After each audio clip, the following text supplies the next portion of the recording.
I would like to formally express my disappointment in the outcome of towards what game it was that is, which has won the Game of the Year at this year's Gaming of the Year award ceremony. Recently, the Game Awards happened. We're not talking about I think I want to nominate this award to my Reformed Orthodox Rabbi Bill Clinton kid. We're talking about what happened just minutes before that.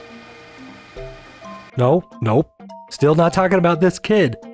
Rewind just a little bit more. Nope, more. Yeah, here we are. Game of the Year winner is Elden Ring!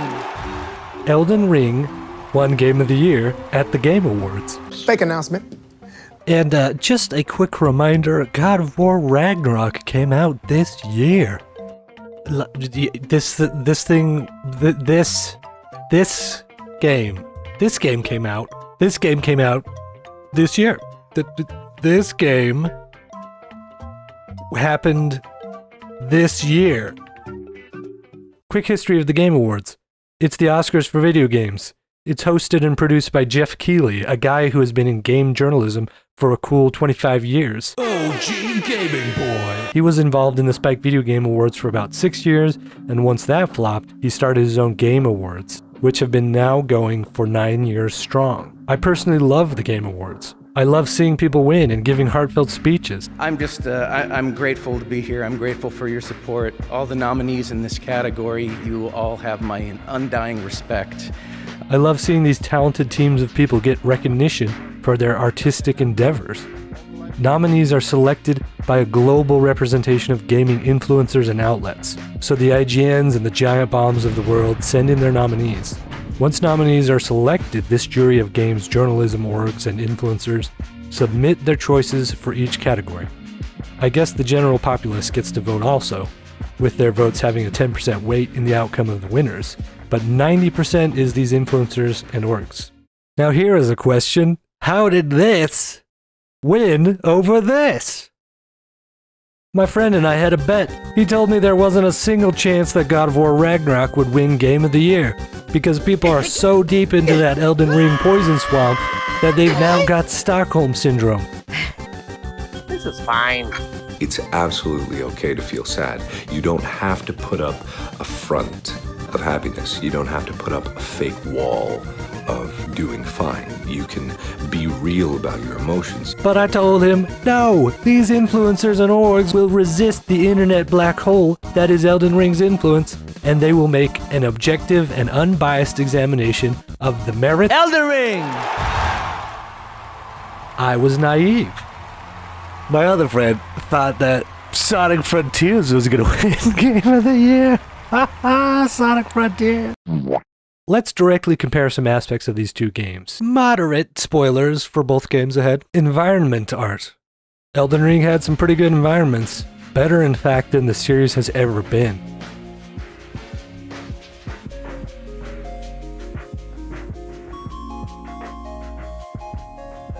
This is incredible art direction. Just look at this. Beautiful. God of War is still better.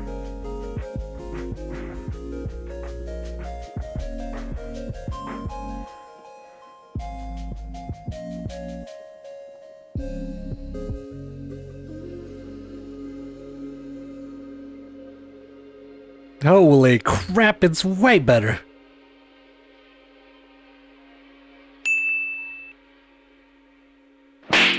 Level design. Some of the backtracking in God of War Ragnarok was certainly tedious. Elden Ring kept it pretty simple and straightforward, which I appreciate. Except when they didn't.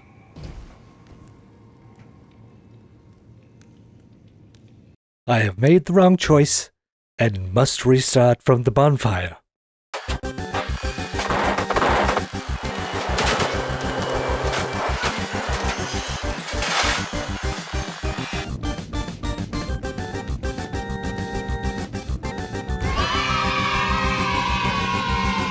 But regardless, I'd give that point to Elden Ring. I mean, a lot of the crypts are pretty goofed in the level design category. But the overall flow of exploration in Elden Ring is its greatest aspect by a huge margin.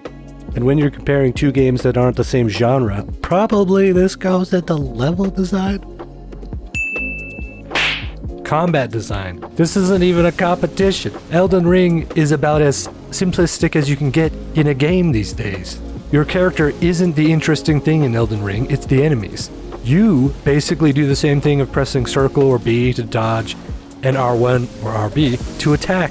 That's the whole of your ability to experience nuance for the majority of players. And I get that I'm being reductive, but if you're doing melee combat, it really boils down to find an opening by dodging and then press R1. That's a lot of the nuance. Yes, there is magic and range weapons and stuff in Elden Ring also, none of which you can really do simultaneously because of the absurd startup on spells and the absurd stat commitment it is to execute a build in Elden Ring. But God of War does all of those things all at the same time, always. God of War combat is like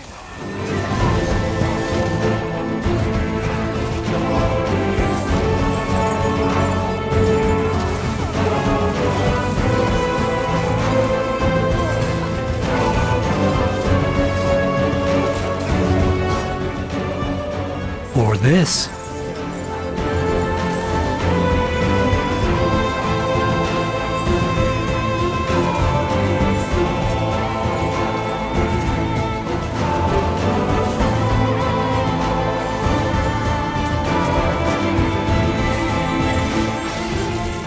Or this.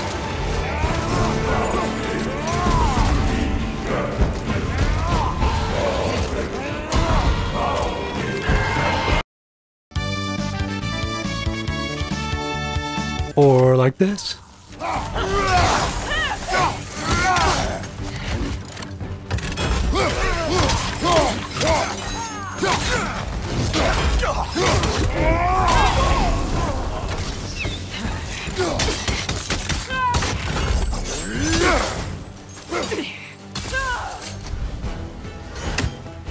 Here's a hard boss in Elden Ring. Okay, summon.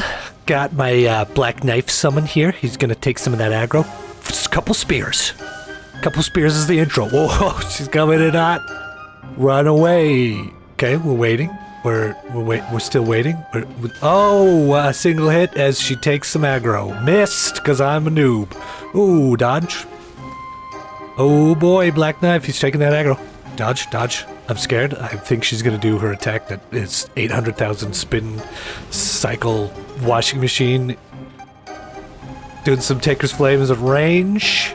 Yep, there it is. Running. Running from the spin cycle washing machine. Still running. Still running. Dodge behind her. Still get hit. Okay, Taker's Flame is punished. Taker's Flame. Yep, okay. Walking in slowly. Hit the jump attack. Here we go. Running away. Gotta get space. If I'm close to her, I'll die in 2 seconds because, you know, I got a great sword, I don't have a shield, all I have is dodge. I can dodge. Yep, just walking towards her. Some more Taker's Flame. Walking towards her again. Taker's Flame. Here we go. Okay. She's coming. I'm running away. She tried to do a... Oh, she got me. That's half my health bar. Taker's Flame to get some health back. And then chug a flask, because, you know, if you're hurt, you chug a flask. That's what you do. That's kind of the definition of this game. You're hurt, you chug a flask. Flask chugging simulator. Here's a hard boss in God of War. Using some runic to start the fight here. Oh, realm shift, slow down time. Let's get a quick combo in. Here we go, here we go. Setting up. Oh, parry. Dodge the next one because it's unparryable. Go back in. Realm shift again. Charge up my axe. Parry. Ooh, missed the parry. Counter it with wrath. Check to see what she's doing. Switch arrows. Blow up her attack. Move in. Counter her shield block with a runic. Get a summon from Freya for crowd control. Oh, got a shield stun that. That one going in hot. Doing another realm shift. Check, check. See what she's doing? Dodge it. Oh, she's coming in. Parry. Another runic as a punish. Fireballs. Oh boy. Checking. Unblockable. Dodge. Hit her in the back. Extra stun. Ooh, unblockable. Dodge. Parryable. Parry. Throw a runic spear. Oh, took a little bit of damage there. Not ideal. Runic. Time the R1 presses the animation to get bonus waves. Oh, she's summoning an attack. Change to sigil. You get the idea. I spent a couple hours trying to beat this boss, and I was having a great time with it. It can be very frustrating, yes, but man, playing against Millennia? Oh, wow, I think every second of that. Every second. I spent hours trying to find Millennia. Totally stupid. I hated it. Worst, because you're not gaining a skill to success. It's like you missed your frame perfect dodge, you died. It's not like, oh, I'm slowly building towards success, I am increasing in skill. It just felt like you were getting cheesed by the boss. Point to God of War. Get all that stuff out of here. Now we're gonna play fast and loose. Animation.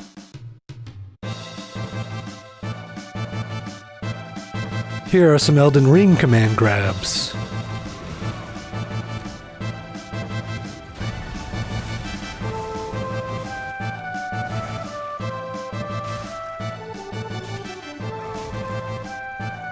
Here are some God of War command grabs.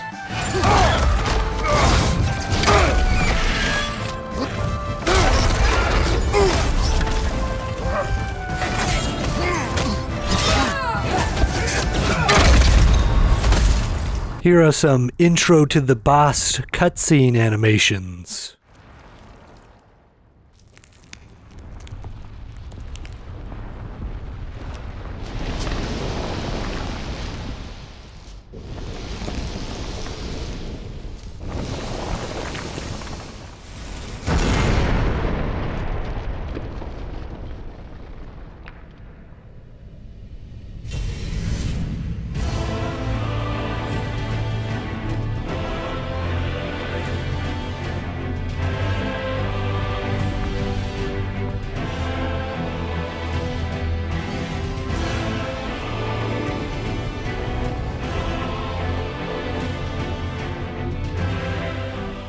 Very cool. Love the poses.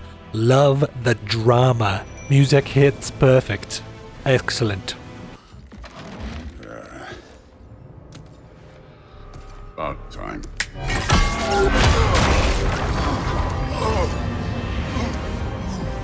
I've been waiting for this.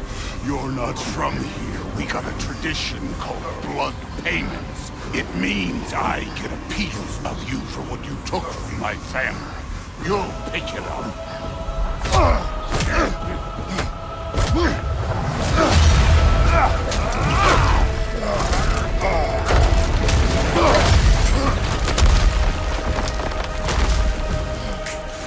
That was for Boulder. Now show me. I don't even need to say anything about this. Are you kidding me? Not looking good for Elden Ring so far. Music. There was a single moment where I was moved by the pairing of the music and the visuals. We already watched it. That's a pretty good moment.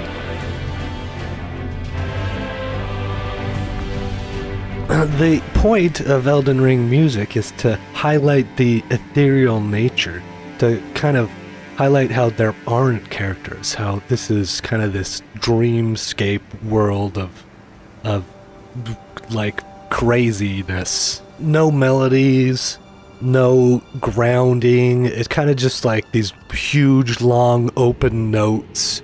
So to encourage you to wander, kind of is almost what it feels like. But just, you know, there's not a lot of emotional diversity in the Elden Ring experience. And the music kind of highlights that. You got crazy boss themes with choirs singing.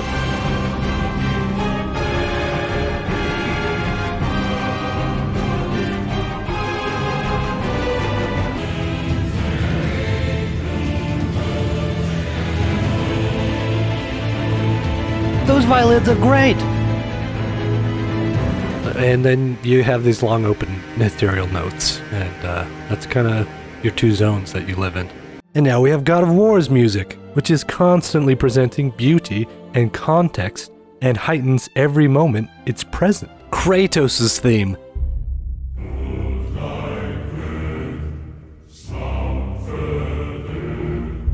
Faye's theme.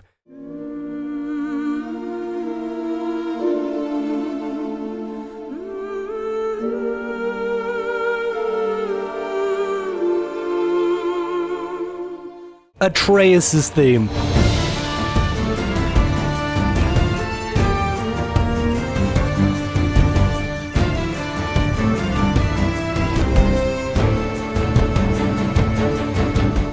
Angraboda's theme.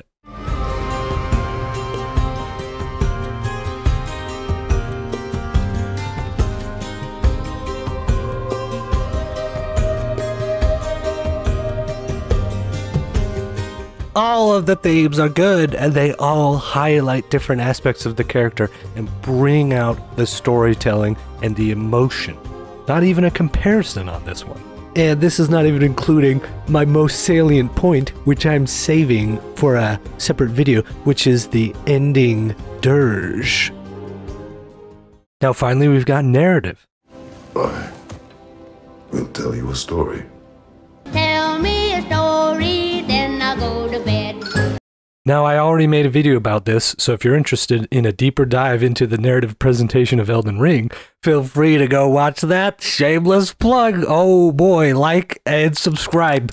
Yo, hit those buttons, all the buttons. Give me yep. Fun fact. I bet 90% of Elden Ring players could not even tell you what the themes are in Elden Ring. What is the overarching story of Elden Ring? Who are the main characters? What is a tarnished? I bet literally 90% of players could not answer these questions. Who is the most prominent character in the game? Probably Melina?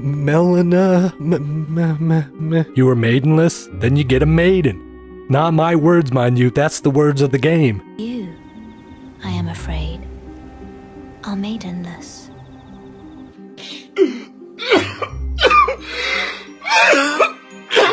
You can talk to her occasionally at bonfires. I think I talked to her a total of 3 times in 60 hours, maybe? Then she dies!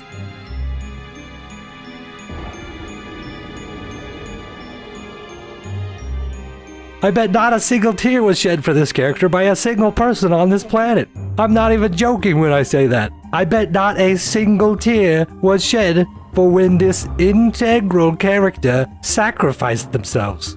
When they came out with the trailer revealing this character, I was pretty excited. I was like, a real Dark Souls story.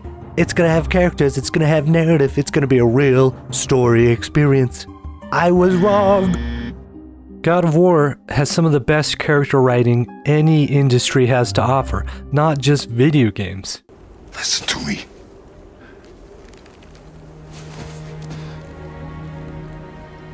I might have killed you. Until you learn control, you'll take no unnecessary risks. Inaction is also a risk. You taught me that. Stop thinking like a father for a moment and start thinking like a general. No!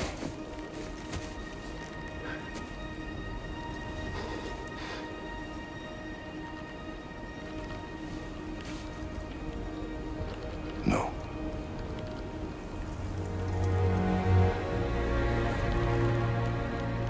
Collect yourself. You spend time with these characters, you get to know them.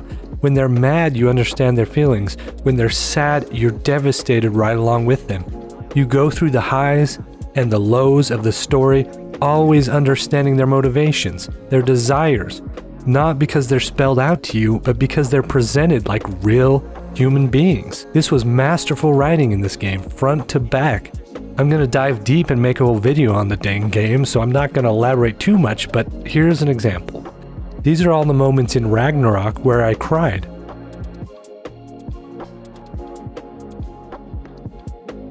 These are all the moments in Elden Ring where I cared at all about any of the characters. I would have followed you, my brother.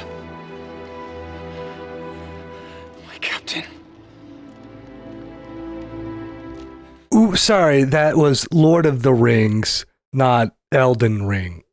Because Elden Ring has no parts in it that I cared about the characters. They are bad. Game of the year, according to direct comparisons of individual pieces, is God of War Ragnarok. But we don't live in a vacuum, and we don't play games in a vacuum. You need to take them as a whole experience. So let's talk about that. There is something to be said about how Elden Ring took the Breath of the Wild exploration method and applied it to Dark Souls gameplay. It was fascinating and interesting to explore Elden Ring's pseudo-open world. Their approach to exploration was interesting and great, and that all fits into level design.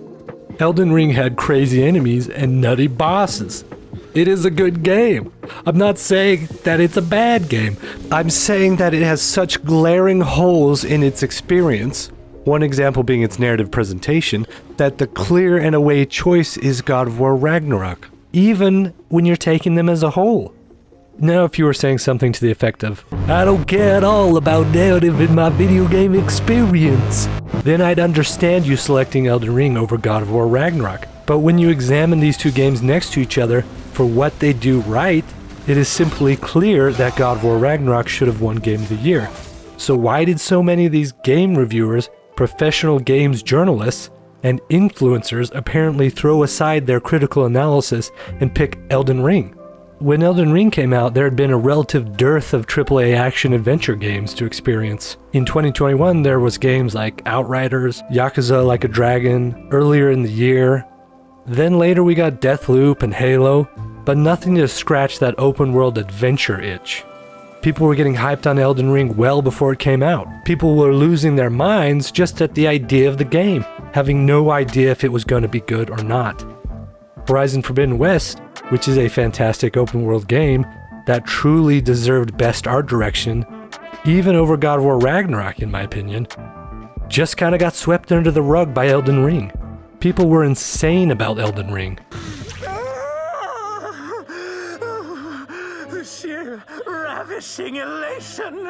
It's open world Dark Souls. It does all the Dark Souls things. It barely iterates on that core Dark Souls experience. Yes, the open world is undeniably influential and interesting, but the core experience is relatively the same as it's been for the past 10 years. Which means that it's good. It was good in Demon Souls, it's good now. But it's not the end-all game of the century like the internet has decided it is. Why did people start hating Nickelback? Nickelback has sold over 50 million albums. Certainly not my favorite band by any stretch of the imagination, but why is it universally accepted that Nickelback stinks? Because the internet decided that was the case. People piled on the jokes and the memes, and they are hilarious. Look at this graph.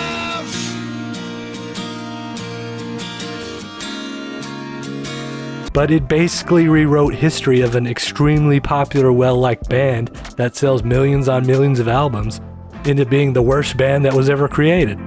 The internet decided it was so, and that's the held opinion now. Why is Elden Ring the greatest game to have ever graced gaming? I think it's the same idea. God of War was one of the tightest, most polished experiences I've ever seen in gaming.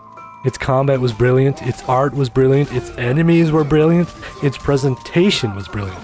Its narrative was far and away the best narrative experience I have ever had in a video game.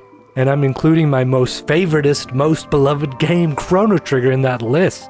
Chrono Trigger is still my favorite game of all time, and its story is so heckin' good.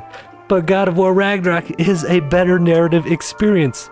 That being said, Chrono Trigger is still my favorite story in video games. But the way God of War presents characters, the way it builds tension, the way it sets up narrative payoffs from start to finish, Ragnarok is a crafted game experience. The most well-crafted as a whole that I have seen in decades. It's astounding on all levels. But the internet decided Elden Ring was Game of the Year before it even came out, and who can deny the internet? Elden Ring is a random smorgasbord of ideas thrown into a pot. Cook over medium heat, scrape in the pan with a wooden spoon. Add the beef broth, bay leaves, bring to a boil, reduce to a slow simmer, cover and cook, skimming both broth from time to time until the point is, it's a stew. It's a big old weird random assortment of poison swamps, caves, dungeons, like totally nonsensical crypts that have zero cohesion. It's just like some crazy smashed up level designs that are put together. It's like a popcorn action movie where it's action, action, action. The monsters and the bosses and the exploration is the interesting part. And those things are done well. But the narrative is utter and complete hogwash. It's missing a massive piece of the puzzle that makes up a good action adventure game, and that's the story. It's such a bad story, it's insane. Like I said, I've got a whole video diving into why Elden Ring isn't as good as people have said, the most prominent part being its complete lack of narrative experience. Elden Ring was one of the worst narrative experiences of the year, and it got nominated for Best Narrative at the Game Awards. That's when I really decided, yep, these people don't care. They're just gonna vote for what's popular. Oh man, so depressing. Let's go ahead and recap this. These are the nominees for Best Narrative. Best Narrative. Hugo was always worried Plague Tale. Okay, yeah, that was a great story. That was a well-told story. The Golden Order is broken. Just listen to how all these people are cheering for this. The Golden Order is broken. Become Elden Lord. This is not a category about great exploration or crazy boss battles. This is a category about narrative. Why are these people cheering for Elden Ring? It was atrocious narrative. Now, they might be confusing setting with narrative. It was an interesting setting, but it was a terrible narrative. And that's how you know. They're just in it for the Elden Ring. They voted for it because it's Elden Ring. It exists, so they voted for it to be in the narrative category, despite it having one of the worst presentations of narrative of all the games that were AAA this year. I was thoroughly disappointed by Elden Ring winning Game of the Year. Not because it's a bad game, it is unquestionably a good game, but because I thought the Game Award jury of voters had more artistic integrity in their consideration. Whoa, that sounds pretty harsh saying that out loud, but that's really how I feel about this. I guess narrative is meaningless. Well-told stories are worthless, because that's what I'm hearing from all this Elden Ring fixation. The Game Awards website lists the criteria for winning Game of the Year as a game that delivers the absolute best experience across all creative and technical fields. The key word in there, in my opinion, being all. As far as technical achievement, Elden Ring isn't even fractionally close to the technical fidelity of God of War Ragnarök, with things like its seamless no-cut camera and execution of cutscenes and scale and literally all of it. Frame rate consistency through optimization, fidelity of graphical effects, load times, higher fidelity animations and models and textures and environments. Here is a guy giving a GDC talk about how wind works in God of War. So we combine these three tiers like so for an object that is sampling. The static wind vector is added, the dynamic wind volume is sampled with the object's position, and the object's velocity is subtracted. Our 3D volume is a 32 by 16 by 32 texels, which covers around 1 meter per second, 1 meter cubed per texel. And what's the point of all that? So that you can have cool things like this ash is falling, but also sparks are falling, and they're interacting differently with the world. And it looks great. So if you're considering it from a technical perspective, in any way, God of War is a better experience. I would hazard a guess that most orgs and influencers who voted didn't even know the definition of the category they were voting for, and just voted for their favorite, which Elden Ring was the media darling of the century for how much people just glommed onto it.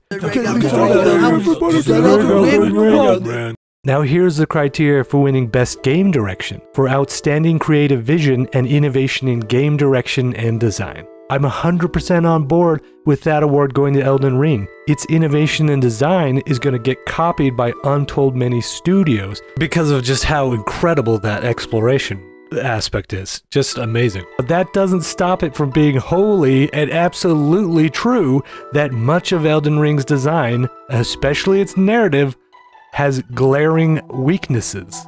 The only other game I can think of to get such a cultish following as Elden Ring was Breath of the Wild itself. Now imagine a world where Tears of the Kingdom had come out the same year as Elden Ring. The internet wouldn't have known what to do, and Mark Zuckerberg, the incarnation of the internet, would have just melted into a pile of slag as soon as voting for the Game Awards started. I get people having a preference for Elden Ring over God of War, but if you consider which game has more flaws and which game executes on its vision more holistically and impressively, it's simply God of War Ragnarok. It's pretty good. I was hoping that these orgs and influencers would be able to look past the internet groupthink surrounding Elden Ring and actually judge these games according to their execution of ideas. Like I said earlier, I was naive. I also have unreasonably strong opinions about video games. Well.